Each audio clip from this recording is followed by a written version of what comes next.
I'm Baratunde Thurston, coming to you live from Los Angeles, California. Welcome back to the second episode of Unfinished Live, an interactive digital series where we use questions, your questions, to explore what's possible now. Today, we're going to take a step back and a step up and talk about democracy and voice. As I know, you know, we just witnessed and participated in an historic election in the United States, during a pandemic, no less, with record turnout. People came out from all over the country, every race, every place, to decide the leaders who work for us. And I want to offer my sincere round of applause, America. Well done. And I know it hasn't been easy, and I commend you and commend us in the process. We're all feeling a lot. Every feeling possible has been bubbling up this year and in this past week in particular. Many of you may feel joy and relief. Others may feel frustrated, angry, distrustful. There are still a lot of unknowns, like who's going to control the US Senate, or what are we going to do with all that time we invested into refreshing the websites of our news sites? There's so much we don't know. And the fact remains that we are a deeply divided country with a lot of work to do. And I believe that work has to begin by asking questions, by being in conversation, and by reflecting on how we might heal as a nation. And on the subject of healing, because that's like a trending topic nowadays, everybody's in the healing business. Let me tell you my perspective on healing.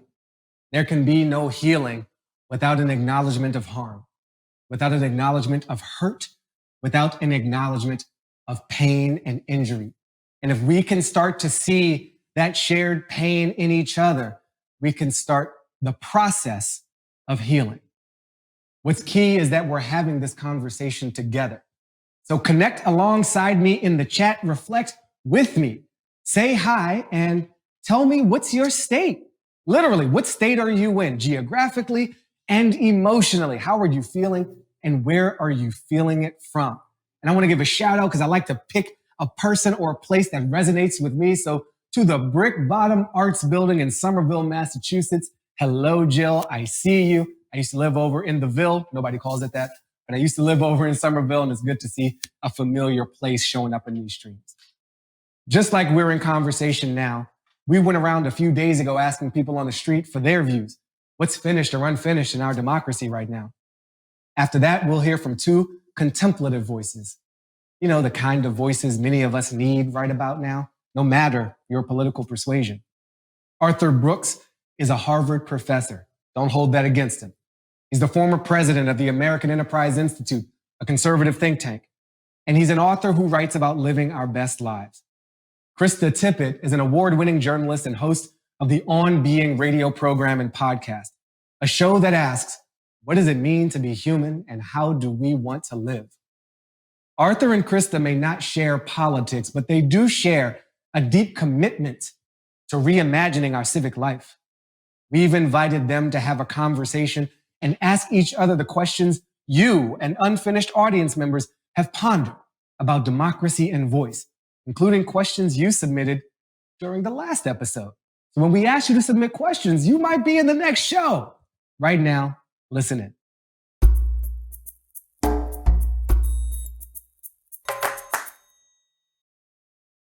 I believe that patriotism is unfinished, but I believe it's in a tough place right now. It's hard to be patriotic whenever the country that you're supposed to be patriotic for is in such disarray. Because if you don't have patriotism, you don't have people that are willing to go on the front lines and die for our democracy and who we are. Patriotism finished. I think there's a lot of people that are overly prideful in America. Not to say America's bad, but there's definitely some points to not be so patriotic about. It's used to separate people instead of bringing them together. Patriotism is unfinished, but not in the extreme case, right? So not in the sense of you discriminating against somebody from other country like myself, right? You should be proud of where you come from. Politics at the table. Finished. Finished. Yeah, I don't see no reason why even discuss politics at the table. You're eating with the people, you should just enjoy them. I think it's unfinished. I mean, especially with the new generation. I have 2 daughters, and it amazes me even at 14 and 17 how opinionated they are. Finished and unfinished.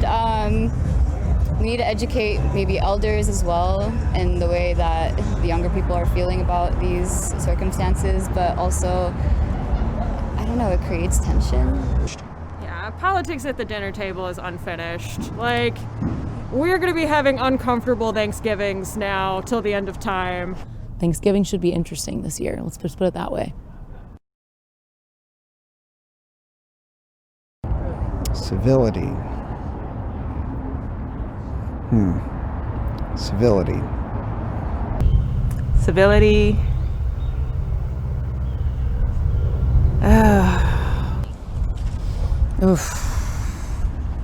Civility. Unfinished. So we definitely need to stay civil as people. You can't just be doing uncivil things. Because we can't have civility as a people if the person leading our country isn't civil. I think that there are still good people, and I think that there are a lot of civil people around, and just what happens is people who are uncivil are louder. I just have to believe that it'll never be finished. And I know a lot of wonderfully civilized people that have a lot of magnificence that has come out and goodness that has come out of this time. And that's what I choose to focus on if I can.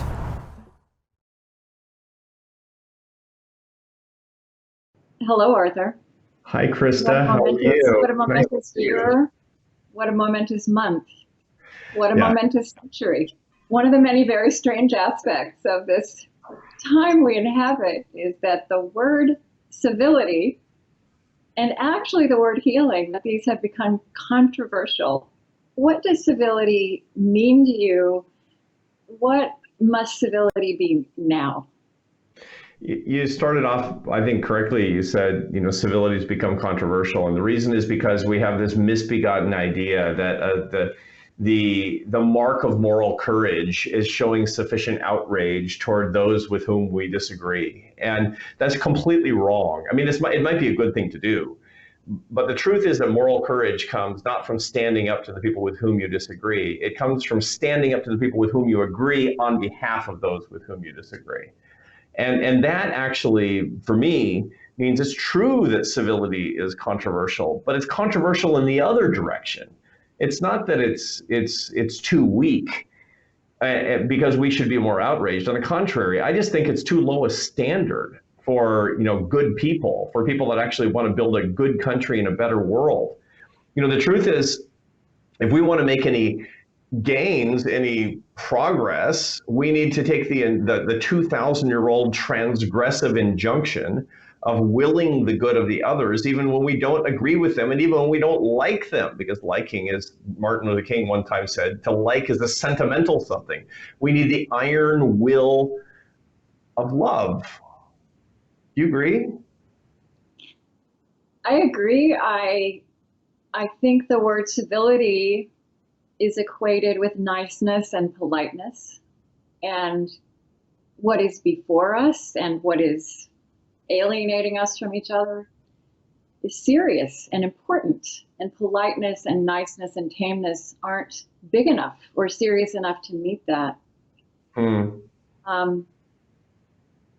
But that obscures the large question before us, which is, how do we share life?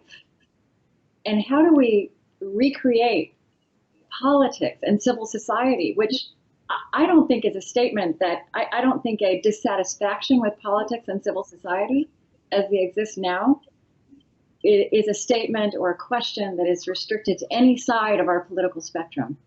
Maybe at the extreme ends, but most of us don't want to live this way. And reframing what civility should mean, I mean, for me, civility has got to mean that we accept and assume that there are significant, passionate differences between us. And you made a point that I really agree with deeply just a second ago, which was that it's important that we hold on to passionate differences while being actually able to be civil to one another, or I would prefer to love one another. I mean, that's what the best relationships are able to do. You can actually be hammer and tongs with somebody forever and still love that person and still have a relationship with that person. The idea that we must agree my way or the highway, it's all or nothing, that way of thinking is actually destroying our society. And by the way, as a social scientist, I can tell you, it destroys marriages, it destroys friendships. This is the reason that 1 in 6 Americans have stopped talking to a family member or friend going back to the 2016 election and getting worse through the 2020 election. We can do a lot better, but it actually, it sort of raises the next question, doesn't it? Which is the how part. You know, how do we, whether it's civility or love, how do we love our political foes? I think that we possess deep intelligence on what love actually is about, how it actually works in life, that we don't apply in public life. And so I think actually the answer to this question is more readily at hand than we imagine. You know, Martin Luther King Jr. was constantly criticized for talking about love, and he said, I am going to keep talking about love, and he said, I'm not talking about emotional bosh. I love that, because that's mostly how that word is understood. I'm talking about a hard, demanding love. Mm-hmm. So if I think about what are the ingredients of love that might apply to our public life, I think, what are the ingredients of love as we live it? And we know so many things about love that fly in the face of how we're behaving with each other right now. Love is so in our most intimate relationships, love is very often, perhaps most often, not about how we feel.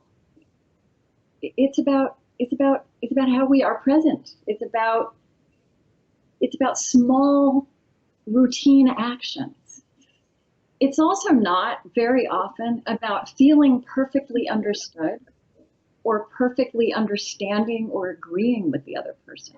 And it often means not talking about certain things right now. We apply emotional intelligence. And I think that a lack of emotional intelligence in our public life writ large, it's perhaps the most urgent thing that we have to rectify. And we have to rectify it whatever is happening in the White House or in Congress or in our media of choice that we're mad at. I'm very mad at my media of choice right now. But we can start behaving like grown-ups and modeling that for our children in our neighborhoods, in our communities, in the civil society, on the ground on which we stand. As I watch that map of our country on election night, you know, the goal was to get to filling in every state with red or with blue. But what you saw as they pulled the camera out or in is that this is an illusion. There are no red states and blue states. Like, these lines of fracture run through all of our states. They run through our counties, and they run through our families. So the other side that we turn into a caricature is much closer than we think, and much more contradictory, and perhaps just as maddening as before. So in just the little time that we've got left, Krista, let's see if we can make a suggestion for everybody watching us on the one thing they should not do at the Thanksgiving table that they might have done otherwise that would make things worse, such that they can leave the Thanksgiving table and the Thanksgiving dinner with things better. So what's the one thing to not do? Well, what do you think? I want to hear your answer. Well, my answer actually, believe it or not, it actually comes from the brain science research on how people perceive each other. And, you know, we have a million ways to read the emotions of other people, and most of it is not verbal. And when we perceive that somebody's treating with us with contempt, with disdain, that's basically somebody saying to us, I hate you because you are worthless and what you're saying is worthless. The number one way that we convey that to others unintentionally, okay, and this is what John Gottman, who's one of the greatest marriage therapists ever, he says he can tell if a couple is going to be divorced within 5 years with something like 97% accuracy. You know what he's looking for? Eye rolling. It's the love killer. Why? Because it says, oh, that is the stupidest thing I've ever heard. And it's a habit. Now, look, I have young adult children, so they roll their eyes so hard they're going to fall backwards in their chairs. But when somebody is your peer and owes you love, and you say something that you really believe and they roll their eyes, that kills the discourse, that kills the communication, that cuts the bonds of potential love that we're trying to foster. And so my very practical suggestion, I mean, it's just as practical as it can be, is vow to yourself that no matter what you hear, you will not be sarcastic, you will not be derisive, you will not be dismissive. And most of all, this Thanksgiving, it will be a no eye rolling zone. And if you make that commitment, Thanksgiving will be better and we'll make progress. Yeah, I like that. I can't prove this, but I think it's true that no human being in history has ever changed because someone told them they were stupid. And we all need to confront the question in ourselves of whether we want to keep being right or feeling like we're on the side of right, or whether we want things to change. And I don't think that's a partisan question. I don't think the vast majority of us, to me, the real silent majority, it's all of us on left of center, right of center, who don't want to pass on this way of being political to our children. I think the advice I have is pre-work to your no eye rolling. Ask questions that are really questions. Like, we are so skilled in this, our questions are arguments. Yeah. And we have preordained conclusions. And really being present, really creating that space for relationship, needs real curiosity. Like, when that conversation starts, are you really ready to be surprised? And if you are, that becomes a great adventure. Krista, what a delight it's been to be with you. I hope that you have a happy and love-filled Thanksgiving. And I hope that together we can do this together again, and that we can bring more ideas and we can bring them into our own lives and into the lives of others. Thank you so much. Thank you, Arthur. It's wonderful to be with you.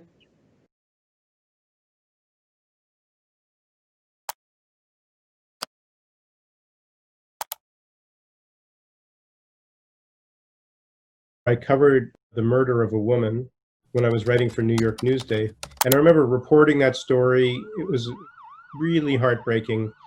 And my editor calling me up at 5 a.m. the next morning to tell me what a great job I had done, because I'd gotten these really extraordinary details. And I actually just felt the opposite. I thought, yeah, maybe it was a good job reporting, but what had I really sent out into the world? And that story really tipped it for me. I thought, you know what? I really have to look for different kinds of stories to tell. How do you help people see the world through the lens of possibilities? What are the options available to people to build a better world, as opposed to what the news generally gives people, which is a sense of what you should be fearful of, what you should judge. I think in general, the news has been harmful in many ways to democracy. It has overwhelmingly told people stories about what's broken, about what you should be afraid of, about who you shouldn't trust. Solutions journalism is simply rigorous reporting that looks at how people are responding to problems and really what we can learn from it. If you're an editor of a newspaper and you've covered, let's say, the opioid crisis in your community, and you've done 20 stories about it, all about the pain and suffering, it begs the question, have you given your community a sense of what their options are to do better? There are other communities that are doing smarter things to prevent overdoses or to help people who have had addictions. And if you give people only one side of the picture, you're not actually activating people to be powerful members of a democracy. In some cases, you're making them feel powerless, and in other cases, you're making them feel hopeless. We've really been the leading organization advocating or advancing for solutions journalism to be integrated into the news in a more systematic way, because that's what people want to do. We're wired to try to fix things. I mean, our brains are adapted to solve problems. Journalism should feed that capacity. So I think that there's a huge opportunity to improve journalism and in so doing to strengthen democracy.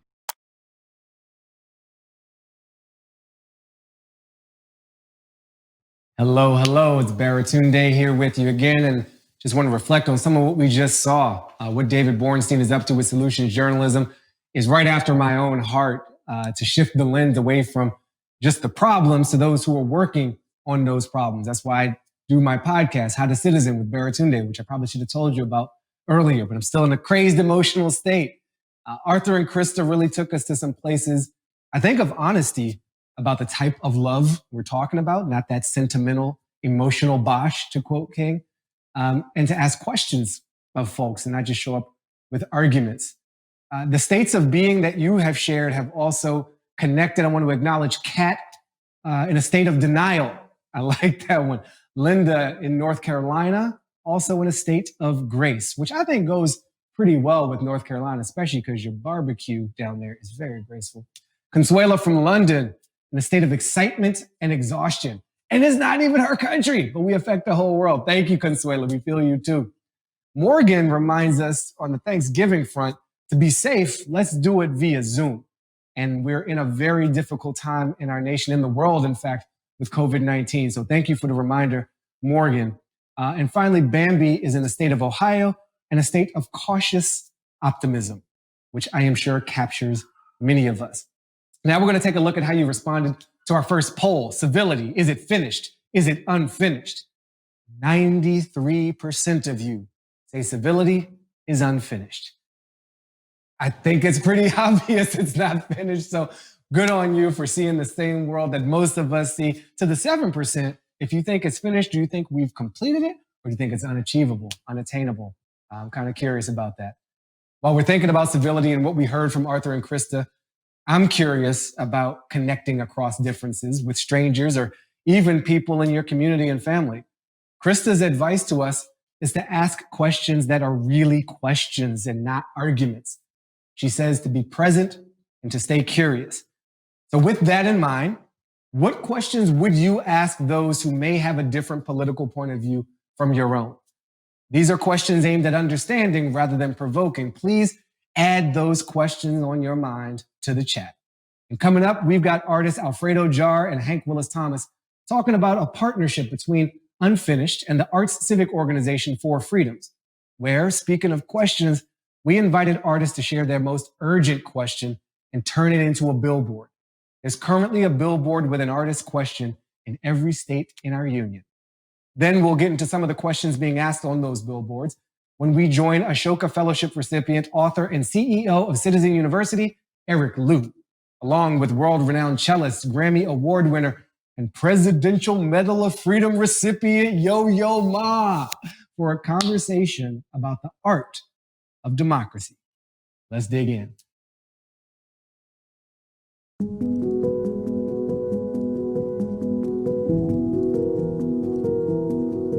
You moved to New York in 1982 from Chile, and you started off as an architect. But prior to that, you'd already been doing situational or public art in Chile. Can you talk about the billboard projects that you did there and what inspired them? I was trying to make art in the middle of a dictatorship.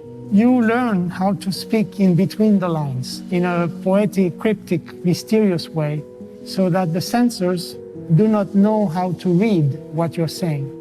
There was no democracy, and I wanted to offer a space of freedom, a space of resistance. The piece that I first saw was a logo for America. Challenged my idea of what art is, where art can be, and what it should say in the public. Public art is perhaps the most deep expression of democracy that exists. And I'm so impressed that you have created full freedoms because you have realized that this is what's happened. You are a studio artist and suddenly you create this institution that is really inviting artists to express themselves in the public space. Well, I studied photography at NYU. Only later did I start to really understand the other aspects of your practice. Logo for America and As Usted Feliz, they're the prototype, the original framework this whole billboard campaign is around. You're creating little cracks in the system. Every single public space is controlled by governments or institutions. In fact, you actually have to purchase advertising spaces in order to raise your voices. Our challenge is how do we create ideas, images, words that resist and do not drown in this sea of consumption. With this current project where we're working with over 100 artists doing billboards in all 50 states, we've been given the opportunity to use a little bit of that space to sell ideas, questions, reshaping our notions of the world and where we belong and how we should value. Millions of people across the country will see these billboards. For me, it's an honor to recreate this work from such a long time away from another world. I hope that someday something that I have been a part of will be inspiring hundreds of artists to speak to millions of people at some point when they really need to. So it's really an honor to take part in this. Thank you so much.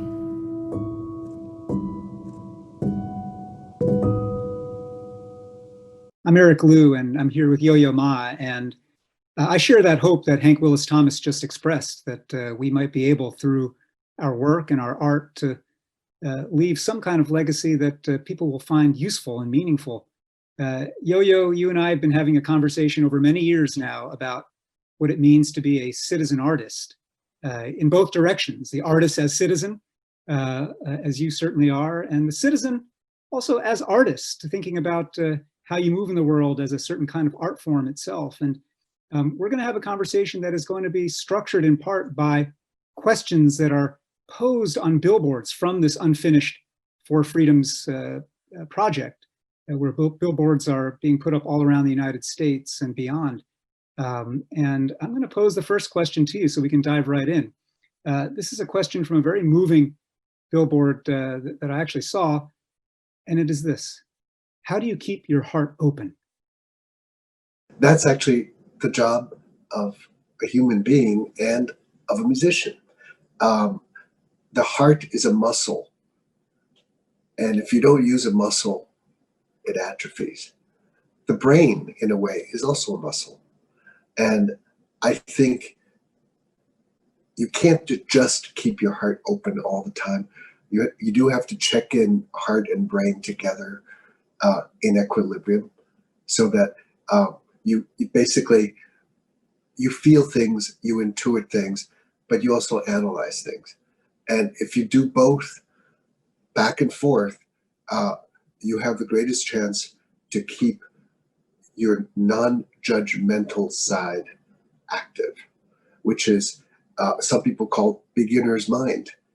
A child is full of wonder because everything is new, is for the first time. And we treasure that as adults because, oh, it's so wonderful because a person who is in a way innocent from or free from judgment can actually see a different view and a different world that actually that we can compare to with the, the analytical mind. But I'm curious how you came to this open heart, open mind citizenship idea. What was it? Did it come through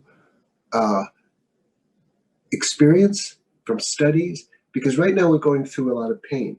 And so what can we do with all this pain? We've got to first let it flow. So much of what is dysfunctional in our politics right now is basically pain displaced, pain suppressed, pain unnamed, pain unseen, unrecognized. I think the first thing we've got to be able to do is actually create a sense of permission to name that pain. And what we can do with it then is actually direct it, give it a conduit. Once you've actually decided to name it, it's not then a matter of just putting it on the table and admiring it. We don't want to fall in love with our pain, but we want to find a conduit for it where it can be converted into power.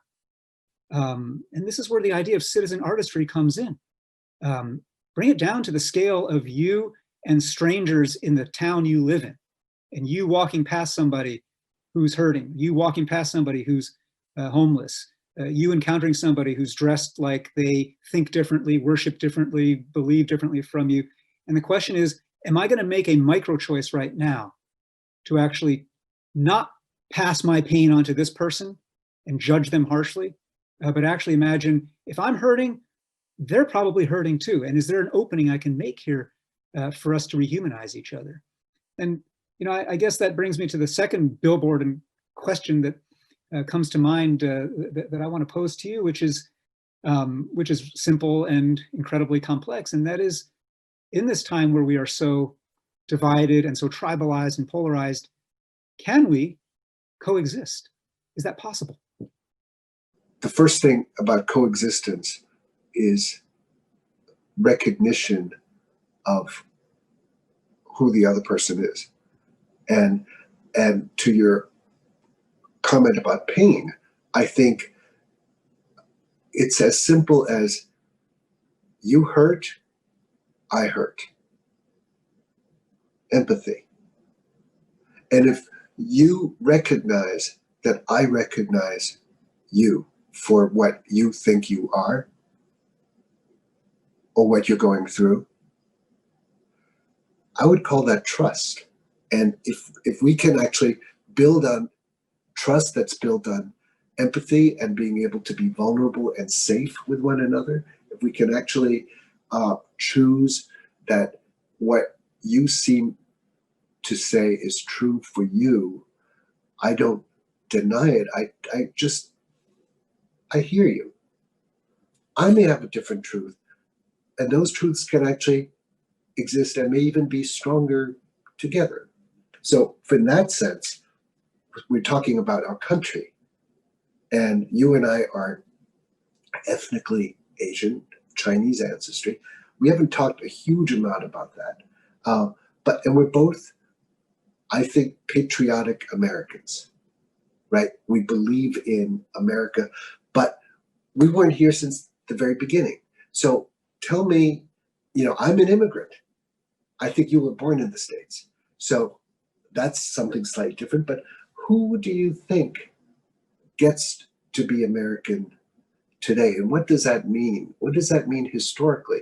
Do you absorb all of what America has been?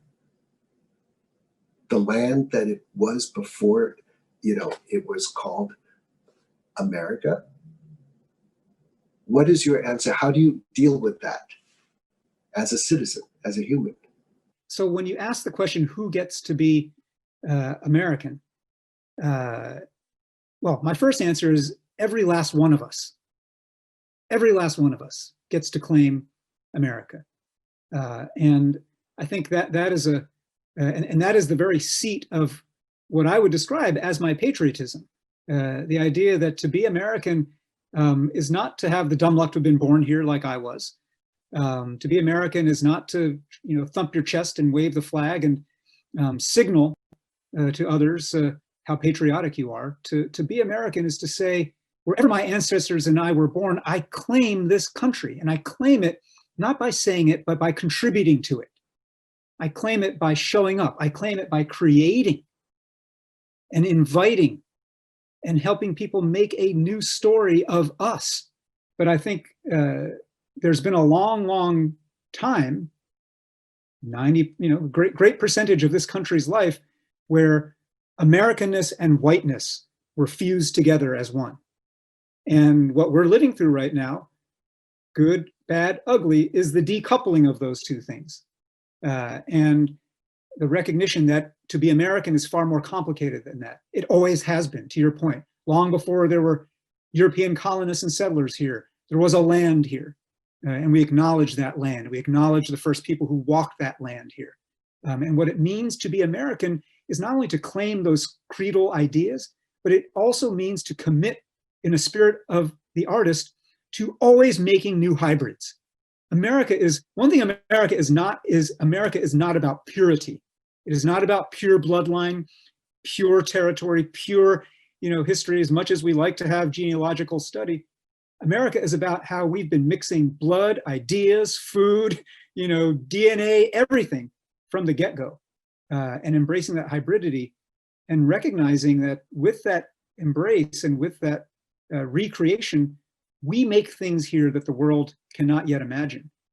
I think one of the things that's very difficult for all people of all nations, but in the United States is, and as an immigrant or as newer arrived Americans, are we responsible for a past that we were not part of? And are we responsible for, in a way, when are we responsible for the actions of others? Can we move forward without confronting our past?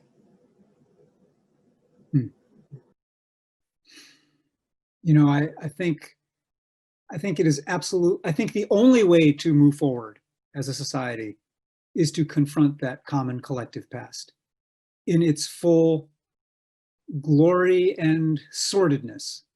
There is a fuller story here, and that to tell the fuller story is not to negate either part of it, but it is to recognize that actually as Americans, it turns out we're human. It turns out we have both better angels and inner demons. And it turns out we are capable at different times, and we are capable at the same time of expressing them. And so if we're ever going to move forward together as a hybrid nation, as a country that is in fact trying to do something rather audacious in human history, and that is to be planet Earth's first mass, multiracial, multi-faith democratic republic. Ain't been done before, right? We're trying it. And the only way that's going to work is if we actually face ourselves and our history honestly, not as a cudgel, but as in the same way that you were saying from the beginning, a way of holding beginner's mind, beginner's heart, taking responsibility. I didn't enslave anybody, and neither did you. And yet we are the beneficiaries, both of us, of so many different parts of our society and institution that were built upon discrimination. And so you can't take the good without owning the bad. And what it means to be not just an American, what it means to be a grown-up. I completely agree with what you're saying, that the best of what we can be is to be really honest with one another about everything. One thing that I love about something that we do very naturally to people we see on the street, airports, who are in the military, we go to them and we say, thank you for your service, right? We don't know what they're doing in the military, and I know that, and it doesn't matter whether you agree with the policies of whatever, we thank them for what that they are willing to put themselves through. Or we thank anybody who has gone through hard times. We go to people who we know whose towns have been devastated because, industries pulled out, but they're proud of what they've done, of this is their country. And somehow we just want to acknowledge what they have contributed to everybody's welfare. And I think there's a universal wish for every human being that we want two things. We want to be special, and we want to belong. And if we can live with the contradictions and acknowledge that they exist, and realize that we are living the American experiment, our nation was invented. It is a creative, evolutionary thing. We call this the American experiment. Our coins say pluribus unum, which is out of many, one. That's embedded in our national DNA. And so, in that sense, we can go back to basics. We can go back to our originalism and say, yeah, let's live that. Let's make it one. And then we can move forward. And in making it one, it's the one, in the Whitman sense of, I contain multitudes. One contains the whole, and the whole of who we are can't be expressed, can't even be uncovered in ourselves until and unless we're willing to do those things you've described, to face pain, to reckon with our history, to name facts of who's been on the short end of the stick in terms of how power has been structured and allocated by race and gender and national origin in this country's life. And then as we do that, to recognize still, as you said, that we're trying to make this thing work together. And I love what you said earlier, Yo-Yo, and I will close with this line. Thank you for your service. And yours. It's great to see you. It's great to see you, my friend. It's great to be with you. Really.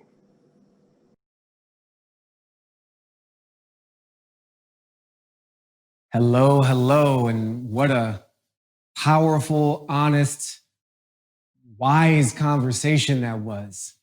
Yoyo Ma and Eric Liu keeping it real about the history and claiming all of it, not just the good parts, and reminding us of the humanness of the endeavor.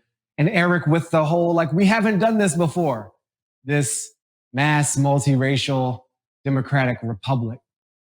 I've been going through on my screen to see, we have over 1,000 messages from you so far, just FYI.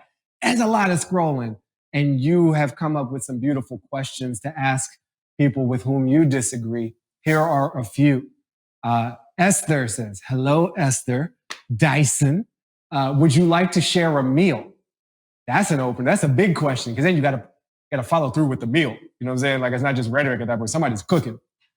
Christine says, tell me about your grandparents, that just shifts the whole conversation, generationally shifts it. Karen says, what keeps you up at night? And Justine asks, what do you want for your kids? Gwen offered up this, what is your greatest fear and your greatest hope? Thank you for engaging in this. Keep adding to it, screenshot it, and then use it. There are many of us who need these conversations to happen. And if you're in a position to have them, these are some very helpful tools to get them going lovingly and curiously. Next, we're going to try something different. As I said, this election had the highest voter turnout in modern history. Through hurricanes and fires and attempts to make voting harder, which no true believer in democracy should ever do. And of course, the pandemic. To see people show up and show out for democracy is really great.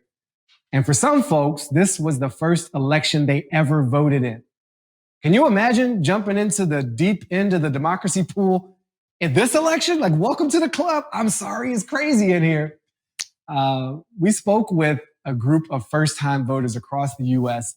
the day after the election to find out what made them participate, what their experiences were like, and where they see things going now. This piece is brought to us by Georgetown University's Institute of Politics and Public Service and pollster Kristen Soltis Anderson, author of The Selfie Vote. Let's take a look. Each of you is here because you said that this election, you voted for the very first time. And so I want to hear from each of you, what was running through your head and your heart in that moment? During the voting, I was just kind of anxious to get it over with and get my voting done and counted. Putting it in the envelope and putting it in the mailbox, it was really exciting, and it made me really excited for the future, and it made me feel important. Even though it's just one vote, it all matters in the grand scheme of things.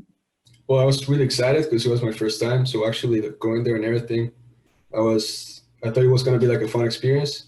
I thought the process of voting was gonna be like complicated and like choosing who you want and who you don't. But after the whole process, I felt pretty calm and pretty, responsible with my decision. Filling it out and casting it, leaving, I was just like, okay, I did my part. That was it.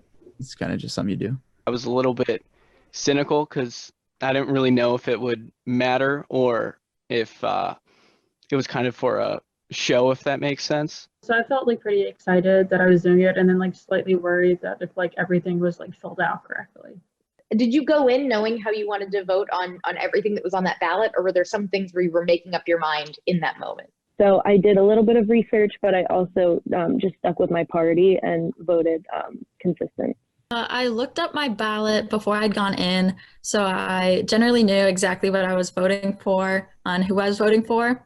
I had a couple issues that were more important to me than others, so I really focused on those. I really only knew for sure where I was going to go for the presidential vote. When actually I was like filling out the vote, I felt like kind of lost because I saw a lot of names I didn't even like know about. What would have made it easier for you to feel like an informed voter on everything that was on that ballot? I think it definitely would have been easier if I could just have the facts and then make my own decision rather than listening to somebody else make their decision for me. Did you ever get contacted by anybody? I actually got a text message from one of the parties, and it was kind of distasteful. Not the message itself, but the act of sending me a message trying to persuade me into doing something I didn't really approve of. And I also got a lot of mail. I actually did work on a campaign as an intern doing like the social media stuff. And last week they made us like call people doing phone banks. Did you enjoy the experience of doing that phone banking, of calling people and talking to them? Not really, because I mean, it was like like 50 calls. I would get like 3 of them answered, and like they would like hang up or be like rude. Well, I want to step back now and think about our democratic system as a whole and ask a pretty big question, which is, do you think your vote mattered? I would like to believe so personally, but I can only do my part. I think it does. I think it's just in the act of it itself, maybe not the vote. That's important, just showing that like younger people are voting. I heavily do not agree with the winner-take-all electoral college system. I think that's totally broken and needs to be reformed because in that sense, no, my vote did not count. The candidate got nothing from me. Amelia, how about you? Do you feel like your vote counted? I do, because I think that'll help motivate me to vote in the future as well.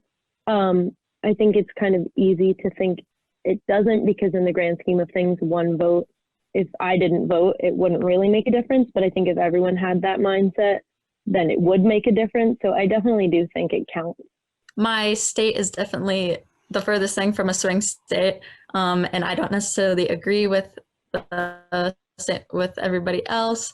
So in that sense, it kind of sucks that my vote didn't go towards the Electoral College vote, but I do really think it's important to get my voice heard in the popular vote.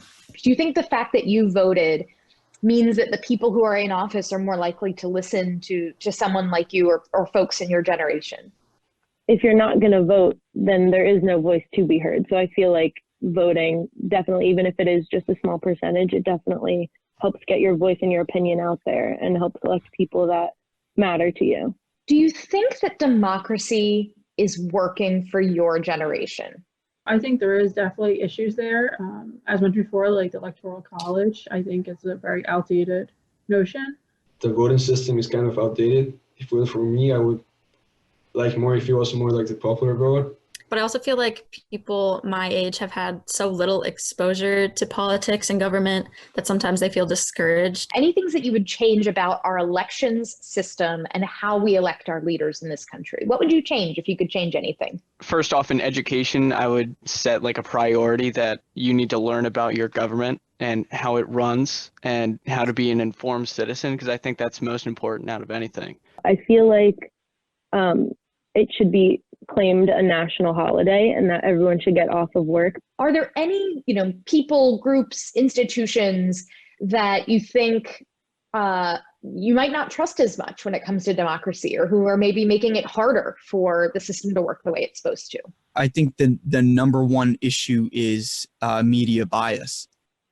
You can go on one news channel, they're telling you something, and then you flip to an opposing news channel and they're literally telling you the exact opposite. You've got to really like do your work to find a media source that you feel like is Yeah, right it's down the tough. middle and trustworthy. It's difficult because like our nation is very polarized, and it doesn't help that you go into separate echo chambers and get all riled up. People are questioning whether they want to be friends with me or not based off of my political opinions, which I think is pretty dangerous to do. Are there any of you who do think, yeah, maybe I can see myself running for office one day? Sometimes I like have the passing thought like, oh, maybe I should do this. So I might just stick to being more like an active member of society rather than running for office. I definitely see myself running for office. I mean, presidential would be nice. Obviously, I have a long ways from there. I'm so glad that you all decided to participate in the process. Congratulations on doing that. It's a really big deal. And thank you all again for participating.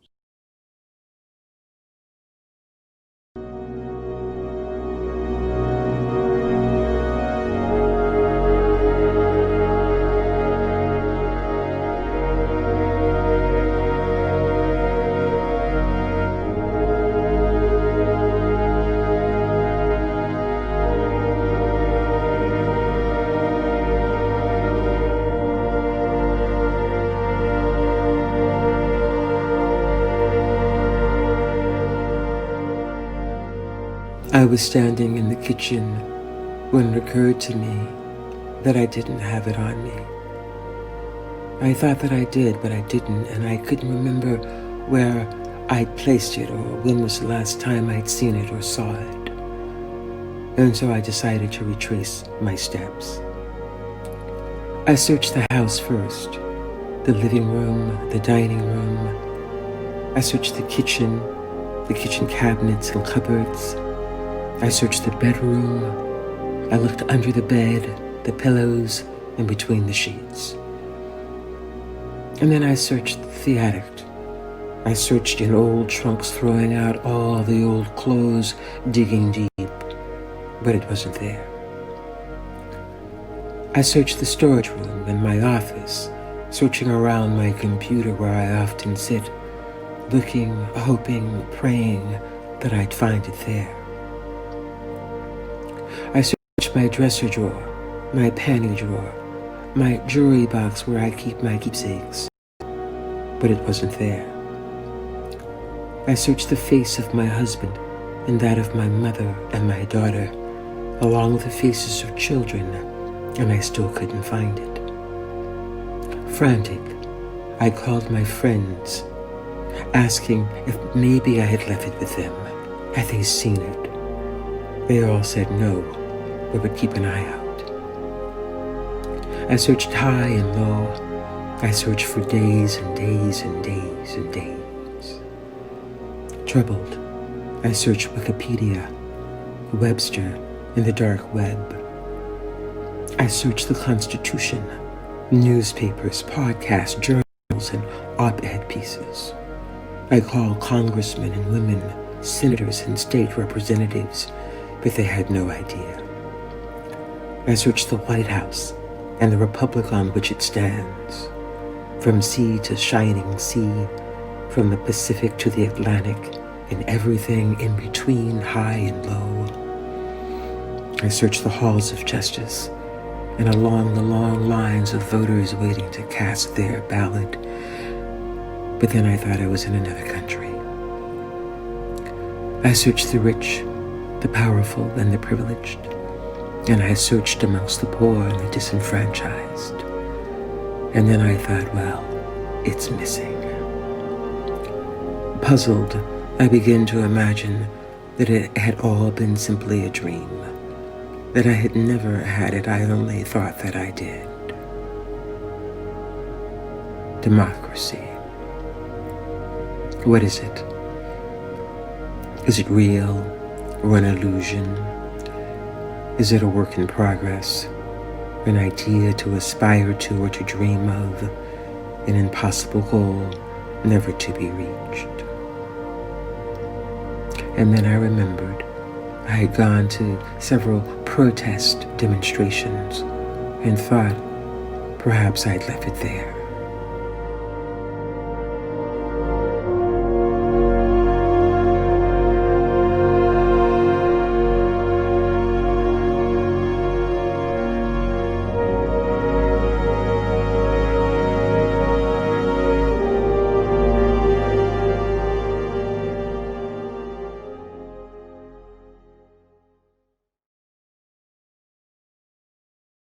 What you just saw is a film from Carrie Mae Weems, brought to us by the Cultural Arts Center known as The Shed. Carrie is an extraordinary artist who explores many of the themes we've surfaced today, like how democracy, by definition, is participatory. And I just love that we're looking at the art of democracy in tonight's show. Sometimes these things get couched as curriculum and technical and mathematical and stacks of white papers, and there's so many other ways to access the soul of a nation and the spirit of a people, and art is one of those rich ways. So thank you to Carrie Mae Weems for that. I want to get you involved in the conversation and hear what you had to say. Before I get to the Electoral College poll, though, I got to call out some beautiful comments that I've seen in between. Eric Liu is a national treasure, says Elizabeth Franklin. I totally agree with you. We should wrap him up in bubble wrap and keep him safe for all time. Phyllis Caldwell says, as a 60-something, listening to these first-time voters reverses any episodes of pessimism. We're in good hands. That's why we put them there. Oh, yes, yes, yes. And Kayla M. writes, the brokenness of our country's past is not our fault, but our healing is our collective responsibility. Really powerful words, Kayla. Thank you for that. Now let's see what you had to say in response to our second poll about the Electoral College. Is it finished or unfinished? And the numbers are in, and 68% of you say it is finished. That is a veto-proof majority in the Senate of you. I'm with you. I would love to just count this as a constitutional convention right now, and let's do away with the slave era framework for diluting power. But I'm not in charge. We've got to do this together. With such polarization, I've been seeking wisdom and insights about where we go from here. We're such a divided nation right now. And I wanted to hear from some voices who think deeply about civics, faith, and how we actually make progress. So I am super honored / stoked / lit / everything good to bring us the Reverend William Barber, a minister and activist who serves as president of Repairers of the Breach, co-chair of the Poor People's Campaign, and a member of the national board of the NAACP. Interviewing Reverend Barber is NowThis News senior correspondent, Versha Sharma. We'll get into that conversation right after this. With all that's going on in America, when can the healing begin? Good question. I don't think the question is when healing is going to begin. I think it's if healing is going to begin. I think the healing can begin in America when everyone takes a look at themselves and see what they want the change to be. I believe that healing can begin anytime if healing is something that people want to do. The divisions, even within my own family, are just so deep. How is that multiplied across the country? In these recent times, it seems like the people's voices are really being suppressed. America will not remain America if this continues. We also need a participatory democracy, making sure that our communities are just and using our voices on a local level. Healing, put people back to work. With any sort of healing process, the healing is going to be slow. Probably not before I'm 6 feet under. It's been such a long time. It's been hundreds of years and there's still inequality in the world. Democracy in its current state, it don't work. People are quite tired of the daily divisive talk. Get exhausted. I feel like we forget that we're all on the same team. We have so much more in common. Like if you look at nature, healing is cyclical. There will be a death, but there can be a rebirth. In American history, there have been periods of time when we've been profoundly divided. And I think one of the things that's special and beautiful about America is the ability to reinvent itself, to regenerate and become something new and better that is closer to its founding ideals and that fixes a lot of the problems that existed in the previous era. I believe there can be some revolution. You have to fix what you can. You should cry more when you need to cry, and don't hold back your emotions. What's wrong? How can we avoid this from ever happening again? Democracy takes work. It takes heart. It takes a tremendous amount of patience. You have to fight from here.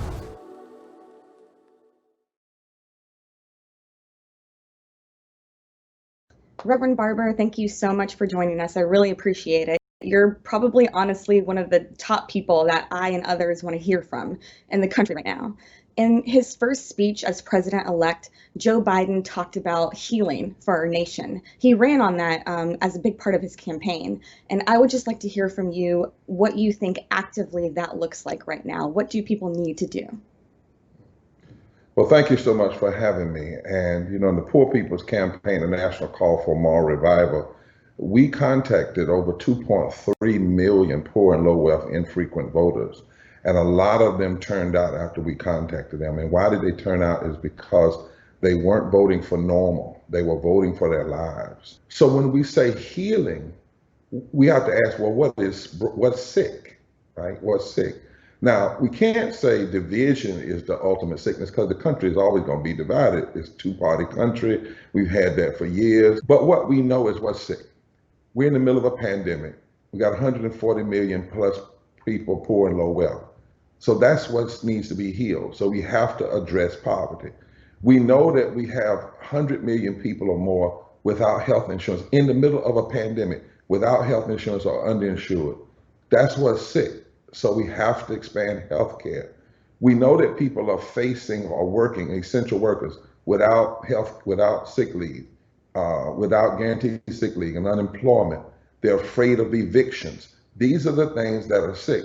And interestingly enough, finally, 62 million people in this country want a minimum wage rate. 60% of people. 60% of people want to expand healthcare.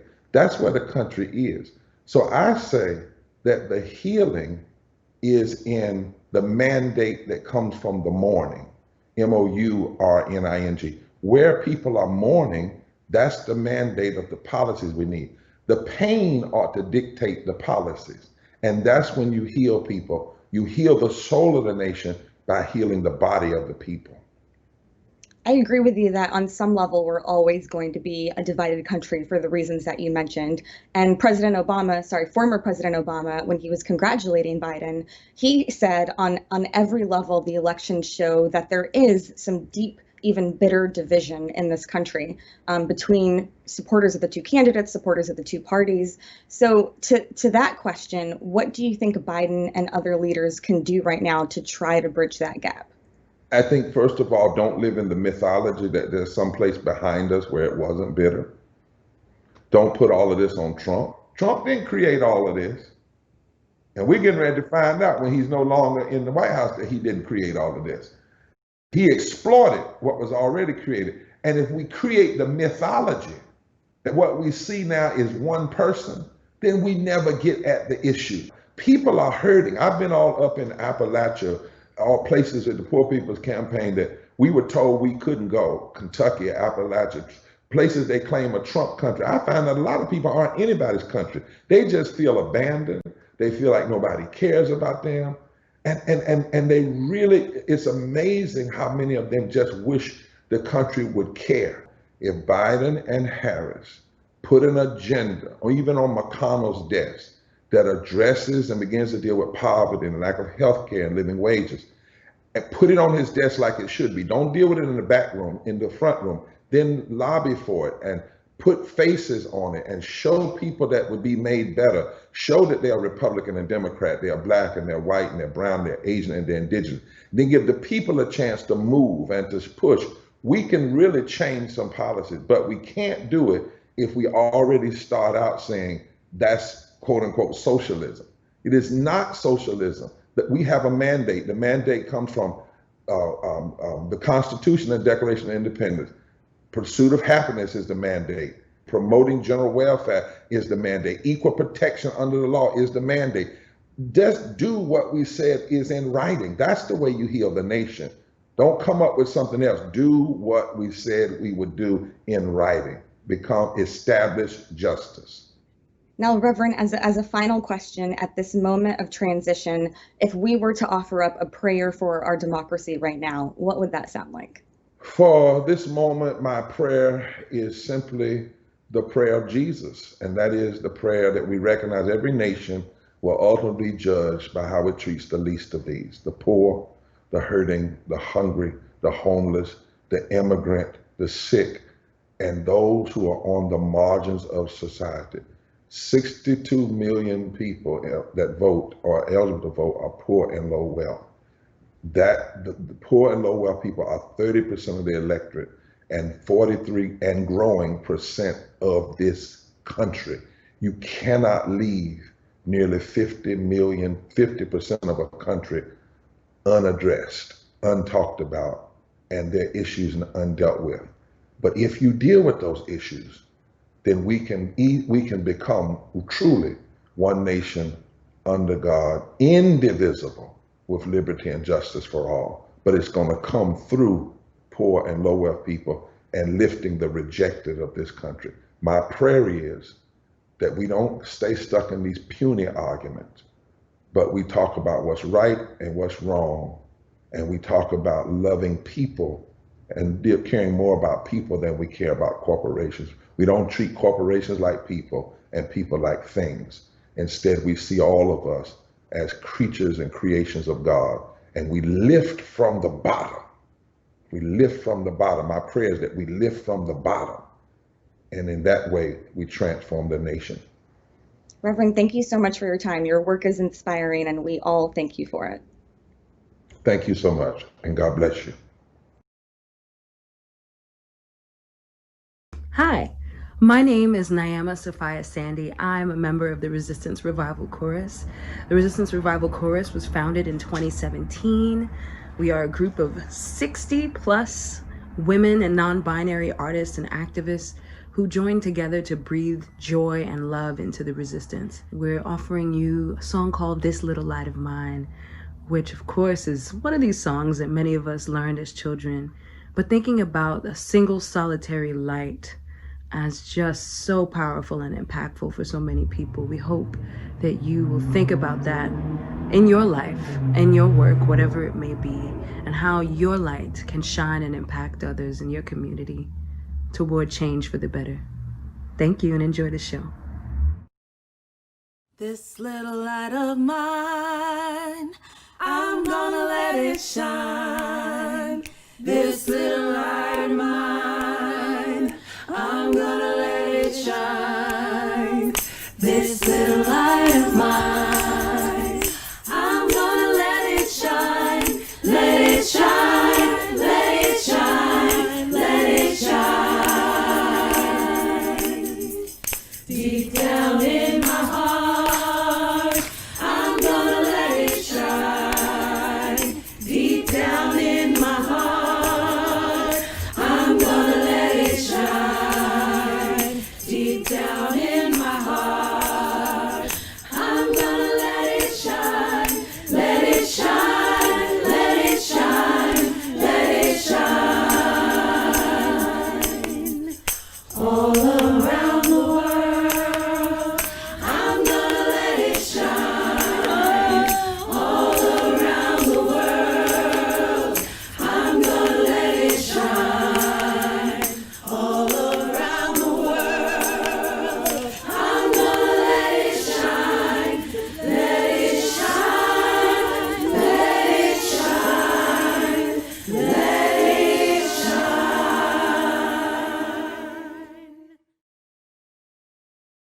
This little light of mine, I'm gonna let it shine. Oh, I love that. And honestly, we have been subjected to many a Zoom choral performance over the past several months, but the Resistance Revival Chorus brought something new. The graphics, the sign language, the color palette. I'm here for it. It was all great. And speaking of great, Reverend William Barber, I need you to put your hands together wherever you are right now for this person who is channeling what we should be, what we said we could be, into being. Talk about keeping it real. This is what we're doing here at Unfinished Live. Pulling no punches. Reverend Barber said, you got to take care of the least of these. And he is so correct in that. And this division that we've been spending so much time talking about is not entirely new to this nation. We've always been a house divided to some degree or other. As we bring things to a close, I want to thank all of our incredible guests, our featured thinkers, our artists, our innovators. I want to thank you at home or wherever you are, if you're in your car right now but not operating it, if you're in the office but safely distanced, wherever you are. Thank you for joining us, for being a part of this conversation about our democracy and our voice. I want to thank the crew here in Los Angeles. I want to thank the workers everywhere who've made this possible. I want to thank cloud services for giving us a distributed internet on which to do this and still stay connected in such disconnected times. What did we learn today? Where are we? What's possible now? Healing requires an acknowledgement of pain. There's one thing you remember from that tonight. Let that be it. We must acknowledge each other's pain. And to whatever degree you are suffering, remember you're not alone in that. There's some solidarity in that, some shared humanity in that. So let's share that and share that healing process together. We're not done yet. We've got a lot more work to do in democracy, of course, but also in Unfinished Live, because there's 2 more episodes, with the next one set to drop in 2 weeks on November 24th. On that date, we will be talking about technology and humanity with voices like Tristan Harris, Manoush Zomorodi, and Meredith Whitaker. This is perfect timing.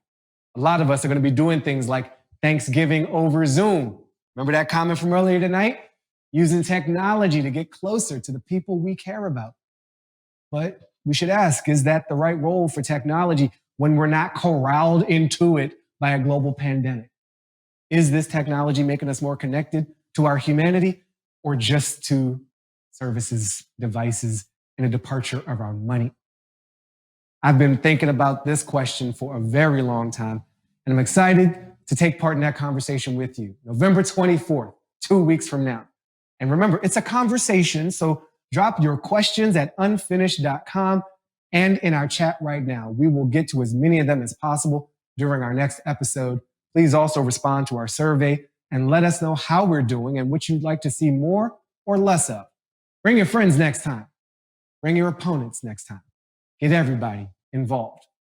Thank you for being a part of this, and I will see you in 2 weeks. In the meantime, all the time, be good to each other.